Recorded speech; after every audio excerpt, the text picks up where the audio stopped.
नमस्कार। कथा कथन में आपका स्वागत है। आज सुनिए कहानी वारिस। लेखिका हैं जानी मानी ख्याति प्राप्त कथाकार आभा श्रीवास्तव। प्रस्तुत है कहानी मेरी जुबानी। मैं हूँ सीमा सिंह।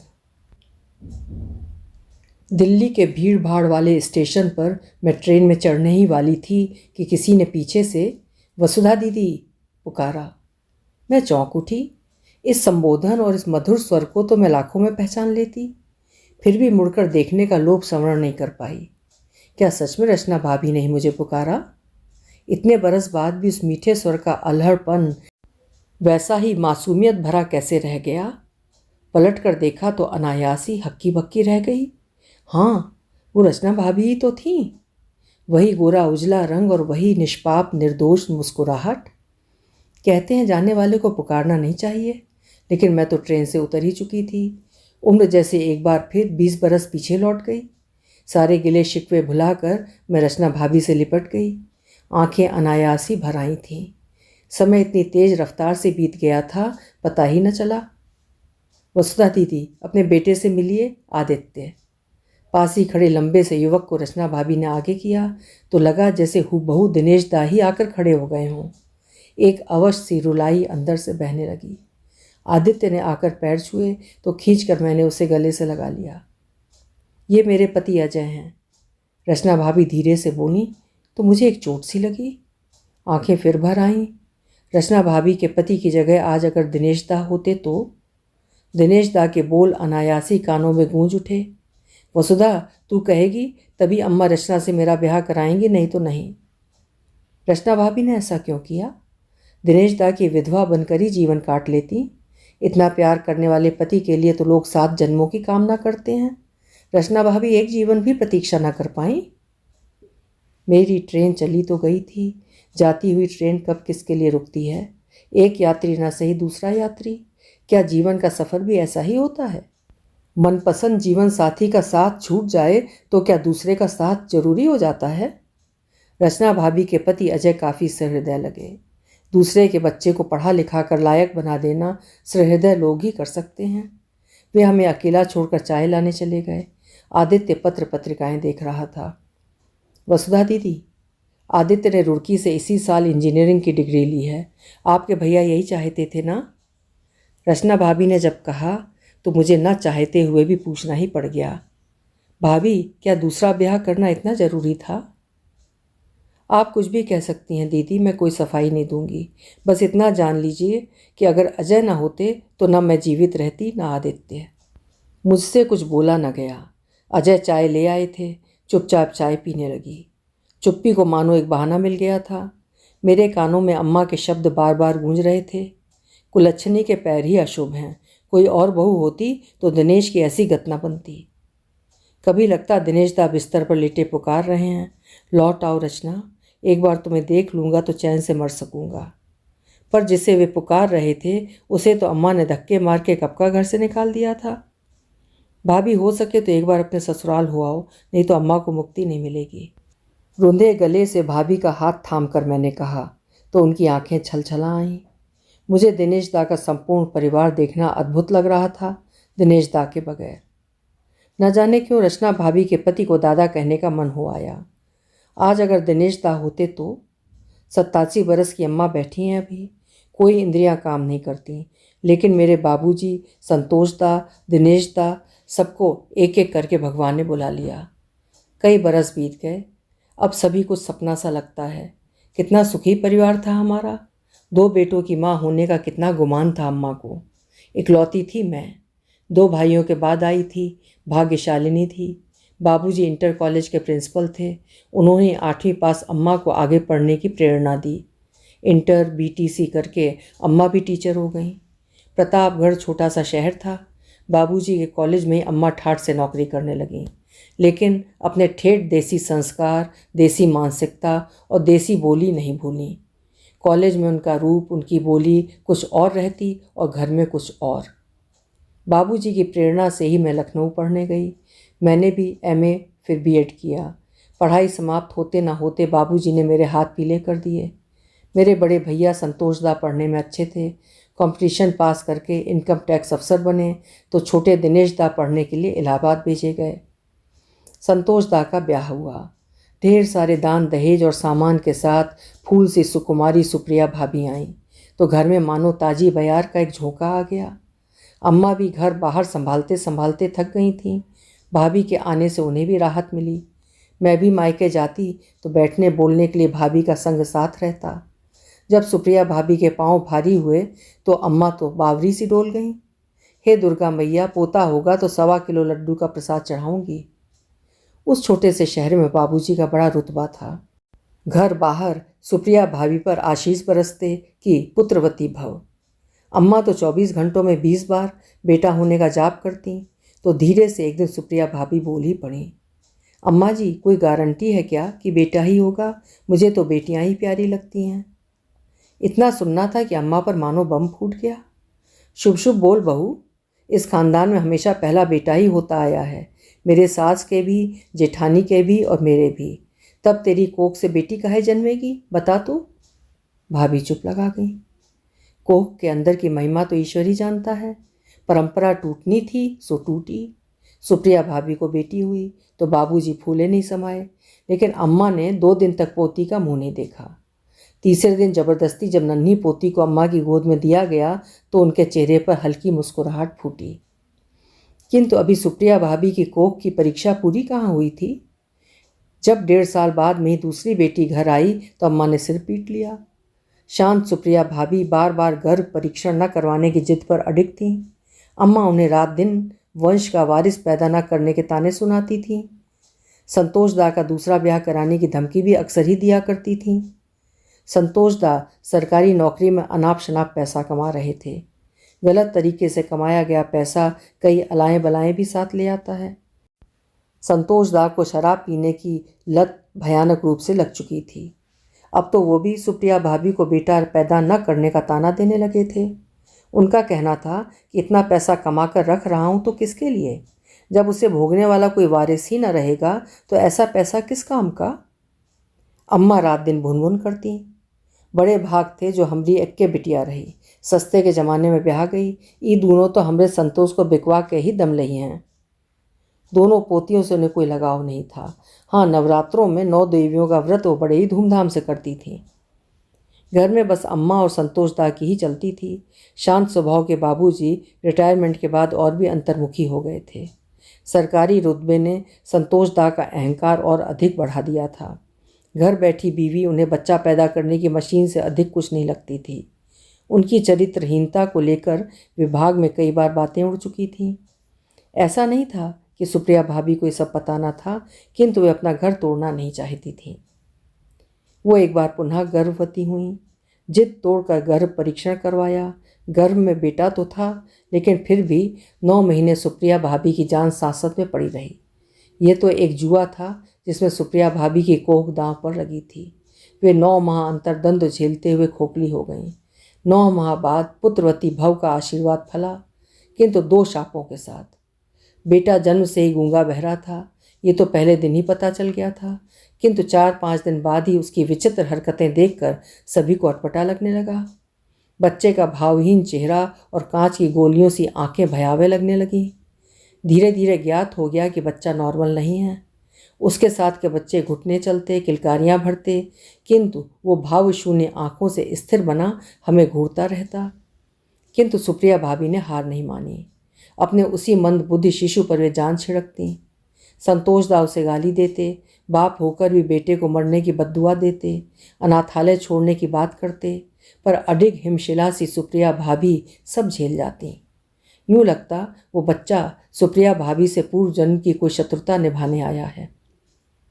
दिनेश दा इलाहाबाद गए थे इंजीनियरिंग की कोचिंग करने। उसमें तो सफल ना हो सके, पर अम्मा के मुंह बोले भाई छुट्टन मामा की बड़ी बेटी से दिल अवश्य लगा बैठे। छुट्टन मामा की वही बेटी कालांतर में मेरी प्रिय रचना भाभी बनी। रचना भाभी की प्रेरणा ही थी जो दिनेश दा निराश नहीं हुए। बीएससी, एमएससी और फिर पीएचडी की डिग्री लेकर वे इलाहाबाद विश्वविद्यालय में मैथ्स के लेक्चरर नियुक्त हुए। छुट्टन मामा के 3 बेटियां थीं। मध्यम वर्गीय परिवार था। जिस दान दहेज की अम्मा को अपेक्षा थी उसका सूद भर भी न मिल पाया। सुप्रिया भाभी जहाँ सोने से पीली होकर मायके से आई थीं, वहीं रचना भाभी के पास मात्र शगुन भर के कपड़े और गहने थे। न घर गृहस्थी का कोई सामान और न ही नकद। अम्मा का मुंह तो तभी से फूल गया था जब दिनेश दा ने अपनी पसंद जाहिर की थी। वे बड़बड़ करती फिरी थीं। छुट्टन की हालत हम जानत नहीं का, तिनको तक न दई हैं, कहाँ फंस गए दिनेश। लेकिन दिनेश दा ब्याह करके ही माने और ले गए रचना भाभी को अपने साथ। वो जानते थे कि प्रतापगढ़ में अम्मा के पास रचना भाभी को छोड़ने का मतलब था कि रात दिन रचना भाभी अम्मा की गृहस्थी में पिसती और दहेज न लाने के ताने सुनती। दिनेश दा और रचना भाभी की गृहस्थी अभी बस ही रही थी कि जाने किसकी नज़र लग गई। दिनेश दा की तबीयत गिरी गिरी रहने लगी और एक दिन सहसा पता चला कि इनके दोनों किडनी बेकार हो चुकी हैं। वे दोनों एक बार फिर प्रतापगढ़ लौट आए। जिस नरक से दिनेश दा रचना भाभी को बचाना चाहते थे, उससे भी बड़े नरक में विधाता ने उन्हें ढकेल दिया। संतोष दा ने भाई की हालत देखी तो पीछे नहीं हटे। पैसा पानी की तरह बहाने को तैयार थे वे। जिस बहू को अम्मा रात दिन दहेज के लिए कोसती थीं, न जाने क्यों वही बहू अनायास ही पान के पत्ते की तरह फेरी जाने लगी। फिर एक दिन अम्मा, दिनेश दा और रचना भाभी को लेकर संतोष दा हैदराबाद चले गए। चंद महीनों के बाद वे सभी दिनेश दा की किडनी ट्रांसप्लांट कराकर लौटे। जो कुछ सुना मैंने सन्न रह गई। ये संयोग ही था कि संतोष दा और रचना भाभी दोनों की किडनी दिनेश दा के लिए उपयुक्त थी। संतोष दा तो तैयार थे, किंतु अम्मा ने रचना भाभी से यह त्याग करने को कहा। रचना भाभी तो अपनी जान देकर भी दिनेश दा की जान बचाना चाहती थीं। किडनी तो बहुत मामूली चीज़ थी, किंतु अम्मा का स्वार्थ मुझे तत्क्षण समझ में आ गया था। वो नहीं चाहती थीं कि उनके दोनों बेटे एक एक किडनी के साथ जिएं। ऐसे में दोनों की ही जान पर कभी भी बन सकती थी। ये सब मुझे टुकड़ों टुकड़ों में दिनेश दा ने बताया था। हैदराबाद से लौटते ही रचना भाभी पर मानो कहर टूट पड़ा। दिनेश दा के लिए डॉक्टर ने कई हिदायतें बताई थीं। रचना भाभी पूरे नियम से अपने पति की सेवा में तत्पर थीं कि अम्मा ने 4 ही दिन में उन्हें दिनेश दा के कमरे से क्या अपने घर से ही लात मारकर बाहर धकेल दिया। वो लाख रोती रहीं, घर की दहलीज पर सिर पटकती रहीं, किंतु अम्मा नहीं पसीजी। बेहद क्रूरता से बोली, दान दहेज तो लाई नहीं, बाप के घर से नंगी बुच्ची चली आई। अरे गुर्दा देकर कोनो एहसान नहीं किया हमरे बेटे पर, दहेज के बदले गुर्दा दिया है तूने। उस समय अम्मा साक्षात डायन लग रही होंगी। भीष्म पितामह जिस प्रकार द्रौपदी का चीरहरण होते देखकर चुप रह गए थे, उसी प्रकार बाबूजी सब कुछ देख सुनकर भी अम्मा से कुछ बोल ना पाए। संतोष दा भी रचना भाभी के साथ हुए अन्याय के मूक साक्षी थे। जो भाई और जो पिता अपनी बहन बेटी पर जान छिड़कते हों, वे अपने ही घर में दूसरे की बेटी पर होते हुए अन्याय को देखकर कैसे निर्विकार रह जाते हैं, ये बात मैं आज तक समझ नहीं पाई। सुप्रिया भाभी देवरानी की दुर्गत चुपचाप देख रही थीं। अम्मा के खिलाफ कुछ बोलने का मतलब था अपने बच्चों को अनाथ कर देना। बाबूजी ने इतना अवश्य किया कि रोती कलपती गर्भवती रचना भाभी को उनके मायके छोड़ आए। रचना भाभी के गर्भवती होने की बात मात्र मुझे ही पता थी और मैं उस समय ससुराल में थी। अम्मा ने रचना भाभी को घर से धकेल अवश्य दिया था, किंतु दिनेश दा की सेवा करना उनके बस का नहीं था। आए दिन कभी दवा देना भूल जाती तो कभी टॉयलेट की सफाई। वही हुआ जिसका डर था। दिनेश दा को किडनी में इन्फेक्शन हो गया। हालत दिन पर दिन बिगड़ती गई। प्रतापगढ़ छोटा सा कस्बा था। वहाँ के डॉक्टरों ने दिनेश दा को पीजीआई लखनऊ भिजवाया। दिनेश दा को आभास हो चला था कि वो अब चंद दिनों के ही मेहमान हैं। उनकी करुण आँखें, कातर बोली मुझे अब भी याद आती है। वसुधा, रचना कहाँ चली गई ऐसे बिना बताए? एक बार उसे देख लूँ तो चैन से मर सकूँगा। लेकिन दिनेश दा यूँ ही चुपचाप चले गए, बिना रचना भाभी से मिले ही। उनकी मृत्यु का धक्का बाबूजी बर्दाश्त नहीं कर पाए। महीने भर के अंदर वे भी इस दुनिया से कूच कर गए। घर में हुई 2-2 मौतों के सदमे से अम्मा उबर नहीं पा रही थीं। सुप्रिया भाभी का बेटा मंटू 12 बरस का हो चुका था। परिवार का एकमात्र वंशज, जिसकी देखभाल करने में सुप्रिया भाभी ने अपना जीवन होम कर दिया था। वे अम्मा, संतोष दा, बेटियों और बेटे की सेवा में रत एक तपस्विनी थीं। मंटू के लिए सुबह उठकर वो बेड पहन देती, कपड़े बदलती, दलिया खिलाती, सूप पिलाती। मजाल था कि उस सुंदर चेहरे पर एक शिकन तक भी आ जाता कि एक दिन अनायास ही मंटू के हाथ पैर ऐंठ गए, मुंह से फेन निकलने लगा और गो गो करता हुआ वो बिस्तर पर लुढ़क गया। अम्मा के परिवार का ये वंशज भी जाता रहा, जिसके पैदा होने के लिए कितनी कितनी मनौतियाँ मानी गई थीं, न जाने कितने व्रत उपवास किए गए थे। साल भर के अंदर हमारे घर में ये तीसरी मृत्यु थी। इस हादसे के बाद अम्मा को फालिज मार गया और जबान लटपटाने लगी। दुख से उबर कर सुप्रिया भाभी ने धीरे धीरे दोनों बेटियों का ब्याह निपटाया। उनकी भी उम्र हो चली थी।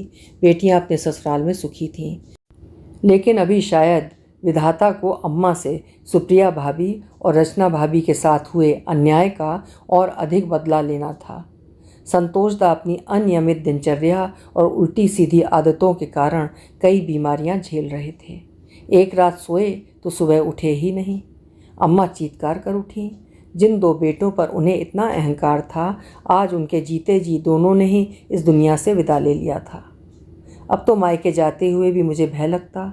इतने बड़े घर में मात्र बिस्तर पर पड़ी अम्मा और श्वेत वस्त्रधारणी सुप्रिया भाभी, सारा घर भाएं भाएं करता।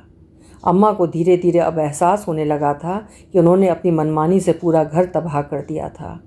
परमात्मा की ऐसी लाठी उन पर पड़ी जिसमें आवाज़ नहीं हुई थी।